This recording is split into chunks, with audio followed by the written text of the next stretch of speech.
சிவகங்கை மாவட்டம் வடபுரம் கோவில் தற்காலிக ஊழியர் அஜித் உயிரிழந்தது தொடர்பாக திருபுவனம் காவல் நிலையத்தில் நீதிபதி வெங்கட பிரசாத் நேரில் ஆய்வு செய்து விசாரணை மேற்கொண்டார்.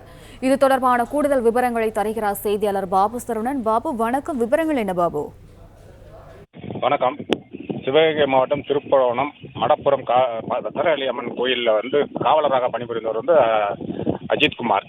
இவர் நேற்று முன்தினம் அங்கு சாமி கும்பிட வந்த பயணிகள் இருவர் காரில் வந்தவர்களிடம் காரை பார்க் செய்ய சாவி கொடுத்த பொழுது அவர் பார்க் செய்துவிட்டு சாவியை அவர்களிடம் ஒப்படைத்துள்ளார். அதன் பின்பு அவர் கார் எடுத்து செல்லும் பொழுது 10 பவுன் தங்க நகைகள் காணவில்லை என்று திருப்புவனம் காவல் நிலையத்தில் பெண்கள் புகார் கொடுத்திருந்தனர். இந்த புகாரில் திருப்புவனம் குற்றப்பிரிவு காவல்துறையினர் 6 பேர் அஜித்குமாரை விசாரணைக்கு அழைத்து சென்று விசாரணையில் அவர் இறந்து விட்டதாக தெரிய வருகிறது. அதனைத் தொடர்ந்து 6 பேரை மாவட்ட காவல் கண்காணிப்பாளர் காவலர்களை பணியிடை நீக்கம் செய்து உத்தரவிட்டுள்ளார். இந்நிலையில் அஜித்குமாரின் உடல் மதுரை அரசு மருத்துவமனையில் உடல் கூறு ஆய்வுக்காக அங்கு வைக்கப்பட்டுள்ளது. அதனைத் தொடர்ந்து இப்பொழுது திருப்புவனம் நடுவர் நீதிபதி வெங்கட பிரசாத் இப்பொழுது திருப்புவனம் காவல் நிலையத்தில் விசாரணையை துவங்கியுள்ளார். அதற்கு முன்பாக அங்கு பாதிக்கப்பட்ட குடும்பத்தினரை அதிமுக, நாம் தமிழர் கட்சியினர், தாவேகா ஆகிய கட்சியினர் அவர்களை சந்தித்து ஆறுதல் கூறினர். அதன் பின்பு அவர்களிடம் காவல்துறையினர் சமாதான பேச்சுவார்த்தை நடத்தினர்.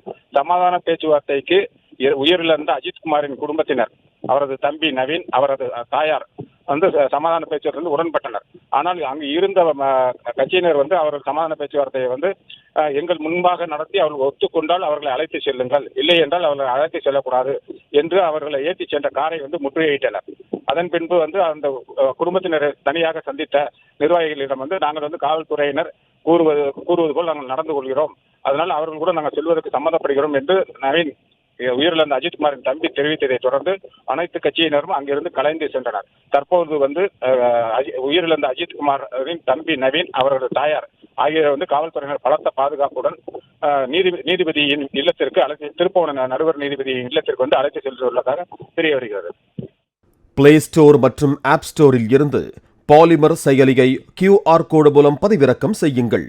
செய்திகளை உடனுக்குடன் பெறுங்கள்.